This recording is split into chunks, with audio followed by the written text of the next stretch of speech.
હાલ પાન કાર્ડને લઈને ખૂબ જ દુઃખદ સમાચાર સામે આવી રહ્યા છે। ભારતમાં રહેવા માટે લોકો પાસે ઘણા દસ્તાવેજો હોવા જરૂરી છે। આ દસ્તાવેજોમાં પાન કાર્ડ પણ એક ખૂબ જ મહત્વપૂર્ણ દસ્તાવેજ છે। બેન્કિંગ સંબંધિત તમામ કામ માટે તમારે પાન કાર્ડની જરૂર છે। જો તમે ઇન્કમ ટેક્સ રિટર્ન ફાઇલ કરવા ઈચ્છો છો તો પણ તમારે પાન કાર્ડની જરૂર પડશે। ભારતમાં પાન કાર્ડ બનાવવા અંગે કોઈ પણ પ્રકારનું પ્રતિબંધ નથી।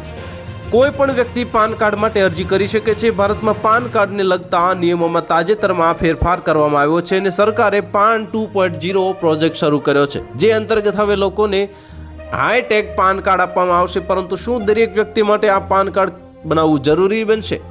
જો કોઈ વ્યક્તિએ પાન 2.0 હેઠળ પાન કાર્ડ ન બનાવ્યું હોય તો શું તેને દંડ થશે? તેવા સવાલો પણ ઘણા લોકોના મનમાં આવી રહ્યા છે। અને જો તમે પણ આવું જ વિચારી રહ્યા હો તો તમને જણાવી દઈએ કે એવું બિલકુલ નથી। સરકાર દંડ લગાવે આ અંગે માહિતી આપતા સરકારે કહ્યું છે કે જેમની પાસે પહેલાથી જ પાન કાર્ડ છે તેમને પાન 2.0 હેઠળ નવા પાન કાર્ડ માટે અરજી કરવાની જરૂર નથી। સરકાર પોતે તમામ લોકોને નવા પાન કાર્ડ પહોંચાડશે। જ્યાં સુધી નવું હાઈટેક પાન કાર્ડ લોકો સુધી ન પહોંચે ત્યાં સુધી તેમનું જૂનું પાન કાર્ડ માન્ય રહેશે। પરંતુ જો કોઈ વ્યક્તિ તેના પાન કાર્ડમાં કોઈ પણ માહિતી અપડેટ કરવા માંગે છે, તેથી આ પછી જ્યારે તે અપડેટેડ પાન કાર્ડ માંગે છે તેથી તેનું નવું પાન કાર્ડ ફક્ત પાન 2.0 હેઠળ જ આપવામાં આવશે। તો હાલ માટે આટલું જ। મળીશું નવી અપડેટ સાથે। જો તમને અમારા વિડીયો પસંદ આવતા હોય તો વિડીયોને લાઇક કરી દેજો, ચેનલને સબસ્ક્રાઇબ કરી બાજુમાં આવેલા બેલ આઇકનને દબાવી દો, જેથી તમને આવા સમાચારની અપડેટ મળતી રહે।